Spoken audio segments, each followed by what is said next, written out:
Hello everyone. We are talking about the life of father of genetics, that is Gregor Johann Mendel. I have already discussed in my last video about blending inheritance, then early life and education of Johann Mendel and his hybridization experiment. Now in this video, I am going to focus on why Mendel becomes successful in his experiment, then why Mendel's work remain unnoticed for a long period of time, and finally who rediscover Mendel's work in 20th century. Okay, so in Mendel's success, few things play important role. Number one is choice of material. Initially, Mendel thinking about animal like honeybee or rats for his hybridization experiment. But later on, he shifted on Pisum sativum, that is garden pea, for his experiment. And this become critical in his success because garden pea or Pisum sativum is a annual plant. His life cycle complete in 3 to 4 months. So Mendel able to grow 3 to 4 generation of Pisum sativum in a year. So this is the first advantage of Pisum sativum in hybridization experiment. Now the second advantage is that the plant is herbaceous and small in size. So Mendel can grow thousands of Pisum sativum plant in a small plot of 70 meter to 7 meter, which is behind the church. Okay, so the plant require less space. The next thing is that the plant have large flower. Okay, and due to flower size, it become easy for Mendel to emasculate the flower. Emasculation is the process of removal of anther before pollination, and due to the emasculation or easy emasculation, Mendel able to perform many artificial crosses on this plant. And the last point because of which Mendel select this plant is that the plant have contrasting character. Mendel select 7 character of this plant like height of the plant, flower color, flower position, seed color, seed shape, okay, and all the characters are contrasting. If we consider height, then one plant is tall, another is dwarf. There is no intermediate height, okay, and because of such contrasting character, it become easy for Mendel to interpret the final result. So choice of material play important role in the success of Mendel. The next point is that Mendel always start with a pure line. What is pure line? Mendel always use homozygous plant. If he use tall, then in that case he always use capital T as a parent plant. Okay, so Mendel always start with a pure line.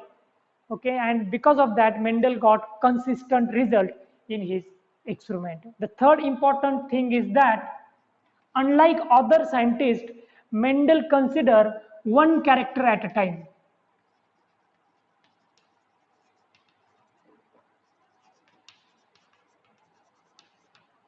Before Mendel, many scientists attempt to do hybridization experiment on different organisms, but they consider entire organism at a time, while Mendel used to consider one character at a time. In monohybrid cross, 2 character at a time, in dihybrid cross, and so on. And because of this, it becomes very easy for Mendel to collect the data, to record the observation, and to make final conclusion. Next important thing which play a role in the success of Mendel is that he was very methodical and he maintained qualitative and quantitative data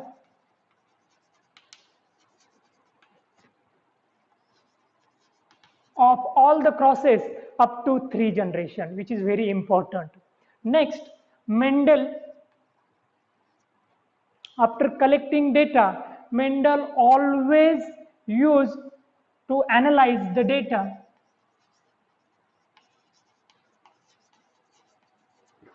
mathematically.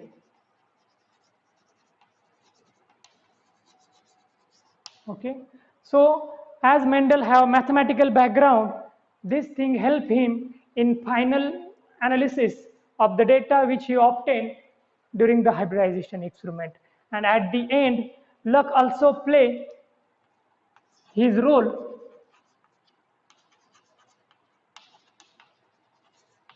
in Mendel's success. Luck played his part in Mendel's success because the 7 characters which Mendel selected all are complete dominant. Okay, that means all the characters show complete dominance, as well as none of the 7 characters show linkages. We know that if the genes are located on the chromosome far apart from one another, in that case they can transfer in the next generation independently, okay, which is called as law of independent assortment.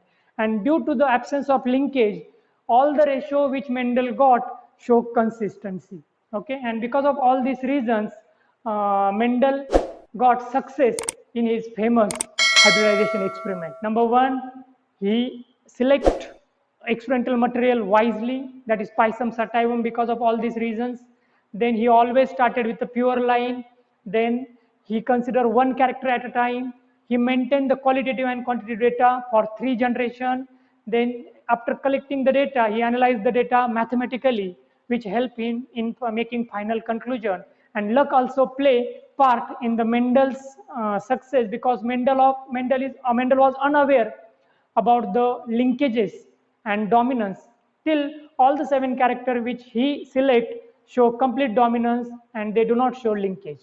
Okay, then after the completing the experiment, Mendel present his work and he also published the paper, but still his work remained unnoticed for approximately 35 years. And why this happened? There are 3 important reasons behind this. Number one is many biologists of his time unable to understand his idea.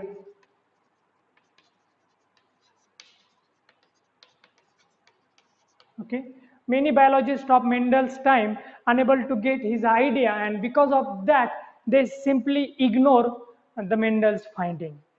As well as the next reason is Mendel proposed this pattern of inheritance before discovery of mitosis, meiosis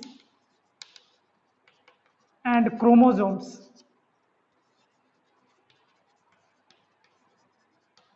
So scientific world unable to understand the greatness of Mendel's work. And the third reason behind this is Mendel unable to publish his work in reputed scientific journal. It is very necessary to publish work in reputed journal to get access to the large scientific community. But Mendel, after completing his experiment, actually published his work in the Natural History Society annual proceeding only. And due to this, his work is unable to reach to the large scientific community of his time, and because of that, Mendel's work remained unnoticed for a long period of time. So 3 important reasons behind this. Number one, many biologists unable to understand the Mendel's idea. Number two, Mendel proposed this concept before discovery of mitosis, meiosis and chromosome. As he was much ahead of time, many scientists or community unable to understand the greatness of Mendel's work. And another thing is that Mendel published his work in non-reputed journal, okay, and that is why the Mendel's work remained limited to particular region only, okay. And due to all these things, unfortunately, Mendel's work remained unnoticed. Mendel died in 6 January 1884. Okay, so this is the date on which Mendel died. At the time of his death, Mendel was recognized as a respected teacher and priest, but unrecognized as scientist. Okay, so Mendel died as a reputed or respected priest and teacher, but no one recognized him as a scientist. Okay, and after his death in 1884, after 16 years of his death, his work was rediscovered by three scientists independently. So last point in today's lecture is a rediscovery of Mendel's work. Okay, in 1900, three scientists independently discover Mendel's work. Okay, number one was Hugo de Vries from Holland. Number two was Karl Korenz from Germany, and Iris Schemark from Austria. So these three scientists independently discover Mendel's work in 1900. Okay, out of these three, Hugo de Vries found one of Mendel's paper and he got it published in the reputed journal Flora in 1901. Okay, so Mendel's work was published in reputed journal Flora by Hugo de Vries in 1901. Okay, similarly, Karl Korenz proposed three laws of inheritance on the basis of Mendel's postulates. Okay, and these three laws now popularly known as Mendel's law of inheritance, which include law of dominance, law of independence assortment, and law of segregation. Okay, and after this, mitosis and meiosis also get discovered.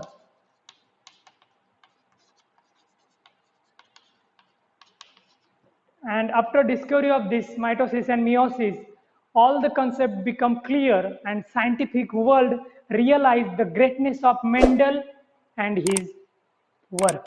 Okay, and after the discovery of mitosis and meiosis, and after publishing the Mendel's work, another branch in the field of biological science opened, which is known as genetics.